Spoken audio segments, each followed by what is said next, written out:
All right, let's dive right into this explainer, where we're decoding the ultimate science-backed blueprint to living past 90. Look, we all know we want to live longer, but more importantly, we want to live better. Today, we're cutting through all that wellness noise to bring you the hard data on longevity science, centenarian diets, blue zone habits, and the incredibly profound power of purpose. Here is our roadmap for today. We'll kick off with the longevity equation, dive deep into cellular science, explore real-world diets, unpack those famous blue zone habits, and finish up with the psychology of connection. So part 1, the longevity equation. Let's just bust the biggest myth about aging right out of the gate. The idea that your lifespan is entirely pre-programmed by your ancestors. Nope. As Dr. Thomas Perls from the New England Centenarian Study points out, reaching age 90 is only 30% genetics. Think about that for a second. That means a massive 70% is entirely dictated by your daily health behaviors and lifestyle choices. It is largely in your hands. Moving on to part 2, cellular science. When researchers zoom into the microscopic level, they basically measure aging in 2 different ways. First, they look at static odometers, like the Grim Age Clock, which just shows your accumulated biological damage over time. But what's really exciting right now are the dynamic speedometers, like the Din pace algorithm. These actually measure the exact rate, the literal speed, at which you are aging right now in this very moment. And here is where we see a huge breakthrough. Columbia University's calorie study proved that if you restrict calories by 25%, you can slow that speedometer of aging down by about 2 to 3%. Now, I know 2 to 3% sounds kind of small, right? But in longevity terms, that tiny little shift translates to a massive 10 to 15% drop in your overall mortality risk. That is a total game changer.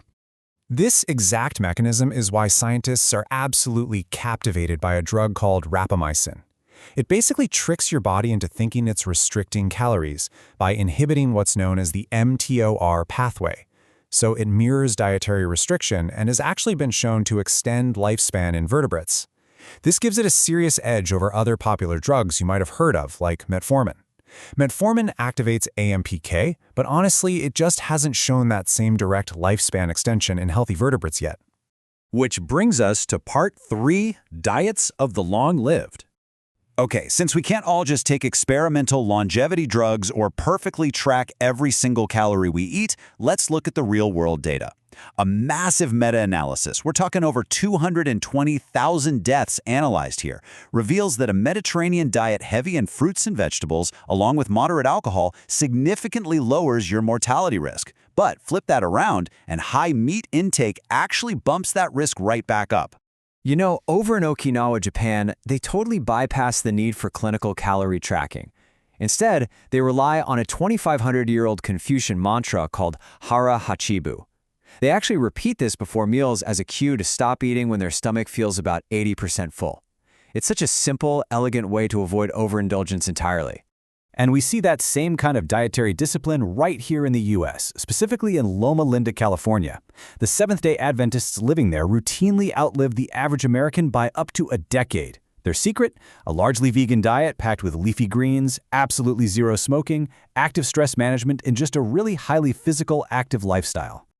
Let's zoom out a bit for part 4, blue zone habits. So Loma Linda and Okinawa, they aren't just random anomalies. They're actually 2 of the 5 global blue zones. Alongside Sardinia in Italy, Nicoya in Costa Rica, and Icaria in Greece, researchers have identified these specific geographical hotspots where reaching age 100 is just incredibly common. Across all of these diverse zones, scientists discovered what they call the Power 9, a universal set of lifestyle habits. And get this, they aren't pumping iron at the gym. They just move naturally throughout their day. They maintain a deep sense of purpose, they actively downshift to shed daily stress, they eat a plant-slanted diet, enjoy some moderate wine with friends, and crucially, they deeply belong to their communities and put their loved ones first. Now, here's the really important takeaway.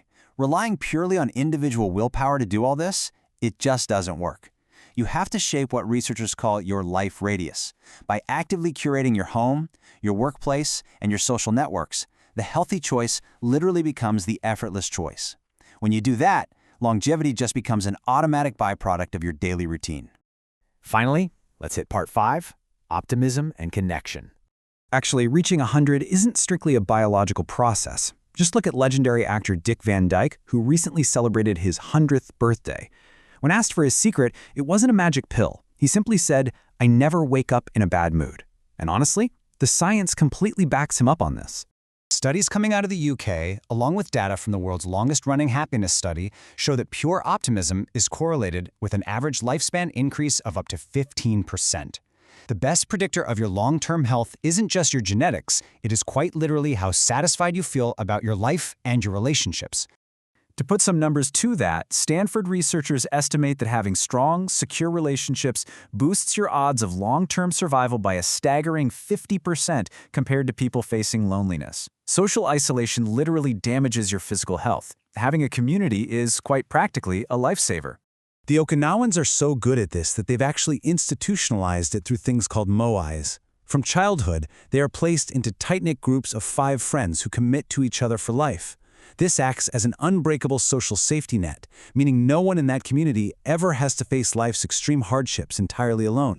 As Stanford scholar Stephen Crane perfectly summarizes, our relationships form the absolute foundation of our well-being.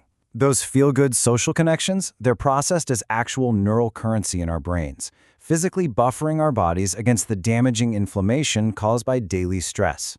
So, to bring this all together for you today, reaching 90 and beyond absolutely requires a holistic, multi-layered approach. You need those plant-heavy diets or calorie awareness, natural daily movement, an unyielding optimistic mindset, and a deeply dedicated social tribe to support you. Because as biostatistician Paola Sebastiani noted from her extensive research on centenarian families, living a long time isn't just about escaping or delaying the inevitable. It is fundamentally about fostering a sense of deep purpose and actually finding joy in every single day you're here. Which leaves us with this final, vital question to close out today's explainer. Look at your daily habits right now. Are the habits you're building today creating a life you'll actually love living for a century? Take a hard look at your environment, your diet, and your tribe and ask yourself, are you truly ready for 100?